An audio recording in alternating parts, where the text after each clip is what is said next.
en compagnie de l'artiste Cynthia Coulombe-Bégin à la Galerie d'art Iris de Baie-Saint-Paul qui présente sa nouvelle collection qui s'appelle File-moi.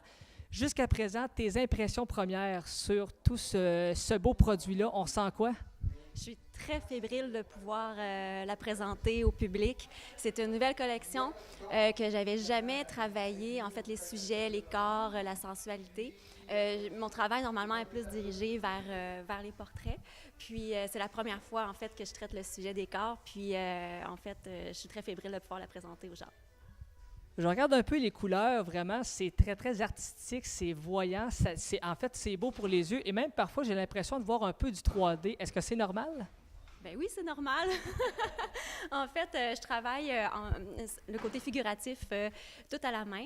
Puis ensuite, je vais mettre beaucoup de peinture. En fait, c'est seulement que de la peinture qui compose la texture. Et oui, c'est 3D et même parfois, ça déborde la toile. Tu as participé à beaucoup d'événements qu'on dit de peinture en direct. Quand on parle de peinture en direct, ça veut dire quoi en d'autres mots? En fait, c'est pendant des soirées, je peux être sur une scène en train de peindre une œuvre et l'œuvre peut être vendue à l'encan. Ou j'ai fait aussi des spectacles. Je parle en fait de Bagarre, qui est un spectacle d'improvisation picturale qu'on a déjà fait ici avec la Galerie Iris. On est plusieurs artistes et avec des défis, bien, on se lance des défis et on crée une œuvre comme ça à partir de zéro et on ne connaît pas comment ça va se terminer.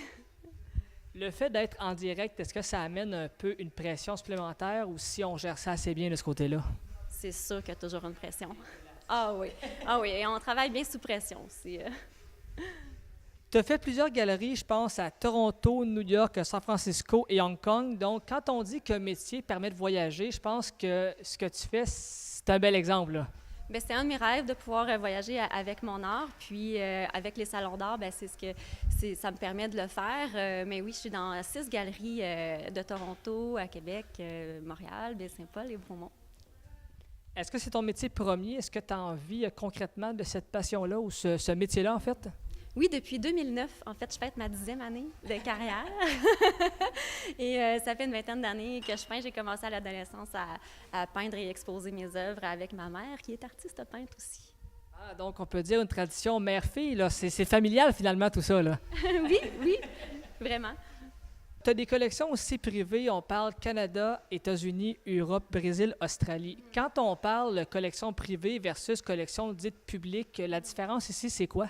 En fait, c'est des entreprises ou des particuliers, en fait. Fait que, à un moment donné, je me suis rendu compte que j'avais des toiles sur tous les continents. Fait que c'est ça que ça veut dire. C'est des personnes, en fait, qui ont acheté de mes œuvres et mes toiles se retrouvent partout.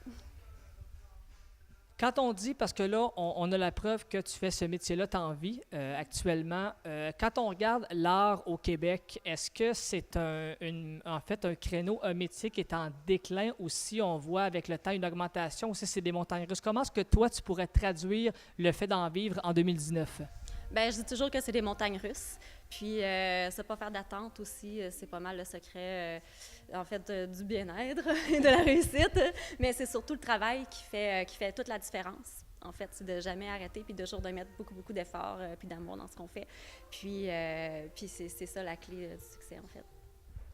En termes de nombre d'heures pour faire les tableaux qu'on a ici présentement, on parle approximativement de combien de temps là, du point A de la création au point final qu'on peut voir ici? Bien, ici, c'est un résultat de plusieurs années, en fait, de création. On peut voir mon évolution aussi. J'ai des œuvres qui datent de quelques années. Puis, on parle toujours d'évolution, fait que c'est vraiment dur de quantifier, en fait, le nombre d'heures parce que au fur et à mesure que l'on travaille, des fois, on fait des belles découvertes, des accidents, mais c'est là où débloque d'autres choses. Fait que je peux pas vraiment dire de combien de temps ça me prend. Mais quand on me pose cette question-là, je dis souvent, ben ça m'a pris un bon 20 ans d'années d'expérience pour en arriver là. Tu as fait les tableaux qui ont servi de décor pour La Voix qui s'est terminé cette année. En fait, c'était les grands formats des coachs qu'on pouvait voir à l'écran. Et là, pour les gens qui se demandent, c'était beau, mais ça, c'est toi qui les as fait. Et en fait, d'avoir ces tableaux-là de ta part dans une émission qui est la plus écoutée au Québec, comment est-ce qu'on sent de vivre ça? En fait, c'est irréel. Oui. Tu sais, j'ouvre la télé puis je fais comme « Oh mon Dieu, c'est moi qui a fait ça. » Tu sais, J'en reviens même pas encore. On dirait que c'était comme un rêve, là. Puis oui, j'ai fait les 4 coachs de la voix, mais aussi dans les décors, il y avait beaucoup, beaucoup de peintures qui sont disponibles à la vente. J'en ai qui sont vendues aussi. Mais c'est vraiment le fun. C'est vraiment le fun. J'ai ce sentiment qui est pas descriptible, là, je dirais. Comment ça s'est fait le processus pour t'amener justement à faire les portraits de la voix? Comment est-ce que ça s'est fait, ce déroulement-là? Ben, c'est le nouveau réalisateur qui tripait sur ce que je faisais. Fait que ça a été un coup de fil, c'est la magie quasiment, là. On m'a appelé, on m'a dit serais-tu disponible pour faire le portrait des 4 coachs? On veut apporter du nouveau à l'émission. On aimerait que ça soit ta signature visuelle. Fait que c'était vraiment un beau compliment. Fait que j'ai dit oui. Et sachant que l'émission revient pour une 8e saison l'an prochain, est-ce qu'on t'a tendu la puce à l'oreille de peut-être faire un retour? Est-ce qu'il y a eu des pourparlers de, bon, peut-être que tu es lié par le secret, mais est-ce que ça s'est fait à la fin de l'émission? Pas encore, puis je peux pas encore en parler non plus. Côté projet pour toi, là, je veux dire, évidemment, tu as envie. Qu'est-ce qui s'en vient? Est-ce qu'on parle également de voyage? Est-ce que tu as des événements directs qui s'en viennent? Qu'est-ce qui t'attend là, pour toi? Cet été, je suis porte-parole d'un symposium Couleurs urbaines à Granby. Donc, je suis là du 25 au 28 juillet. Puis ensuite de ça, cet automne, j'ai aussi une autre exposition à Québec.